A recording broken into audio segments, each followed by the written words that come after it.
Hi guys, and welcome back to my channel. So I'm in the kitchen and I am going to make me a big old homemade peach cobbler. So I have made it before, but it's probably been a couple of years. I think I was living in the studio apartment at the Jersey Shore the last time that I made it. But I have my old recipe. I think I probably must have rewritten it over the years because it's not nearly as stained as most of my old recipes.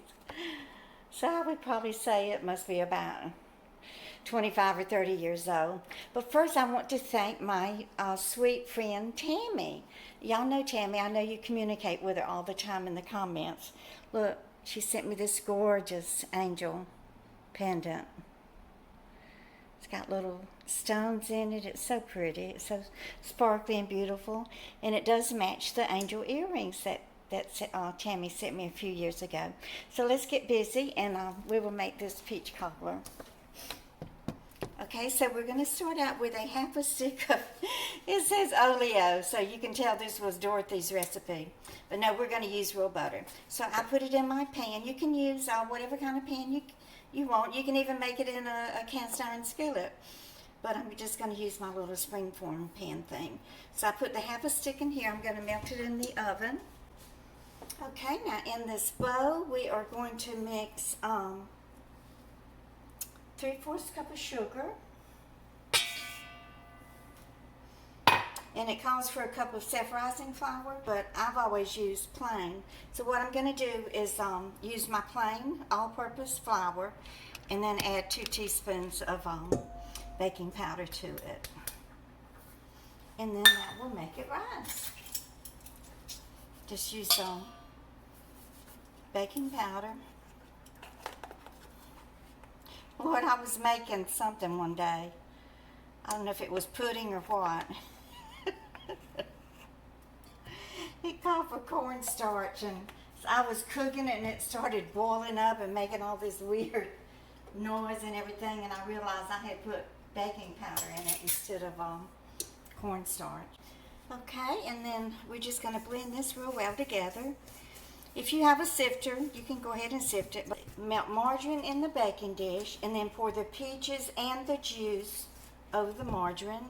And I'm using this very large can of peaches. Let's see, it is 29 ounces, a pound and 13 ounces. They're really big. Maybe I could cut them in half. Okay. So what we want to do is, melt the margarine in the baking dish and then pour the peaches and juice over the margarine. Mix together sugar, flour, milk, and vanilla, and then you pour that mixture over the peaches. Bake slow until brown. This is some old milk that I've had. It's probably sour, so I don't throw away my milk when it gets sour. I save it for baking. Then you have sour milk or buttermilk, you know.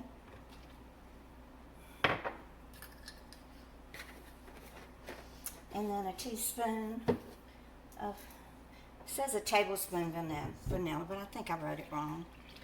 I hardly ever use a tablespoon vanilla in anything. So I'm just going to use a dash of vanilla.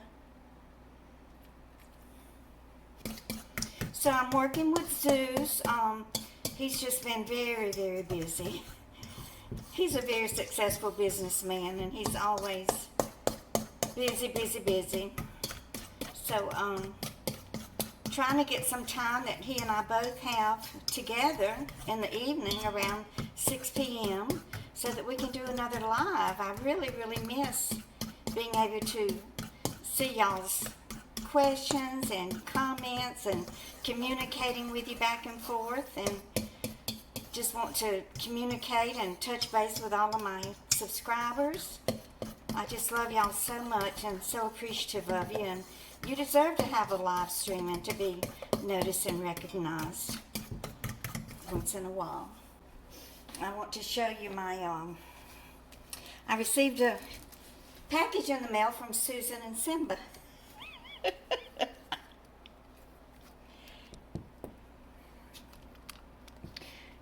Anyway, it's 2 masks, and they're made by a lady on Etsy. I I don't have her permission to give her name, so I'm not going to say who made them. But I love them. They have like a wire thing here over the nose, the bridge of the nose. You can tighten them. And look, they have this little filter thing that goes inside this little pocket here. You can remove it, you know, to wash them or whatever, or if you don't want to wear the filter. There's a filter for each mask. Now, if I can just get it in there. It's good to have that filter in there to have the extra protection. And I love these colors. And it has the little adjustable things to tighten the string. I'll get my earrings out of the way. See how you can tighten this little... Ooh, I got it on. Upside down. I'll be tightening my jaw. Might be a good thing I can shut my mouth up. Okay, so, oh, it's nice and big. It's really going to provide a lot of coverage. Oh, I love this. Thank you, Susan and Simba. And look, she got me this in the purple. I love this color too. And let me read the card to you. Now you have spare mask to avoid detection. Oh, I would have to wear one over my forehead and my nose and mouth to avoid detection in that Walmart with their 300,000 cameras. But thank you for that, and thank you for the little funny that came along with it. I really appreciate it. Okay, so I think the butter is melted now. Go ahead and grab it out of the oven. Yep, so you got your melted butter here. Okay, and then it said to put the peaches with the juice into the butter. Do y'all put cinnamon in your peach cobblers? Doesn't call for cinnamon.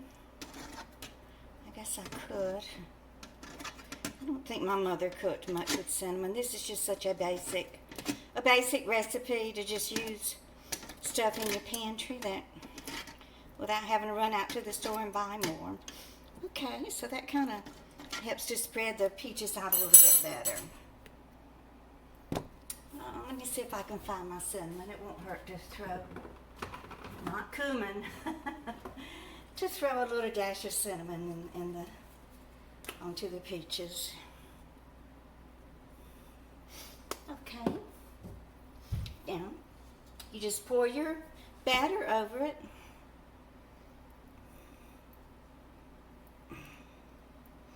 Then as it cooks, the batter will rise to the top and it's going to make a nice cobbler texture.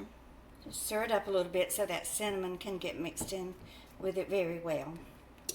Okay, so my recipe didn't say how long to cook it, but we'll start out 45 minutes. Okay, and I will be back.